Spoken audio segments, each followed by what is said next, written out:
ভারতীয় প্রধানমন্ত্রী নরেন্দ্র মোদীর সঙ্গে বৈঠক করেছেন মার্কিন প্রেসিডেন্ট ডোনাল্ড ট্রাম্প। স্থানীয় সময় বৃহস্পতিবার যুক্তরাষ্ট্রের হোয়াইট হাউসের ওভাল অফিসে সাক্ষাৎ করেন এ দুই নেতা। এরপর যৌথ সংবাদ সম্মেলনে দুই দেশের বাণিজ্য সম্পর্ক আরও মজবুত করার আশাবাদ ব্যক্ত করেন মোদী।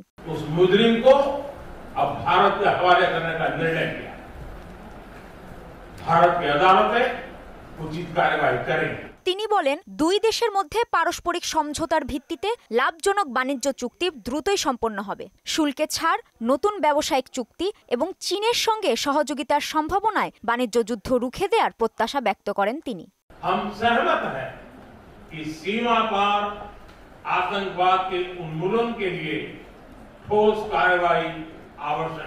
এ সময় ভারত যুক্তরাষ্ট্রের কাছ থেকে প্রচুর তেল ও গ্যাস কিনতে যাচ্ছে বলে জানান ট্রাম্প। দুদেশের মধ্যে চমৎকার বাণিজ্য চুক্তি হবে বলেও জানান তিনি।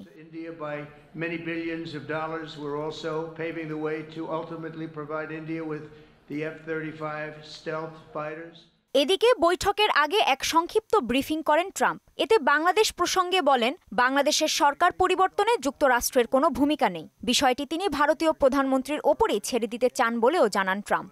Well, there was no role for our deep state. It was. This is something that the Prime Minister has been working on for a long time and has been worked on for hundreds of years, frankly. I've been reading about it. But I will leave Bangladesh to the Prime Minister. কাজী শাহরিন, মোহনা সংবাদ। We have more oil and gas than any other country.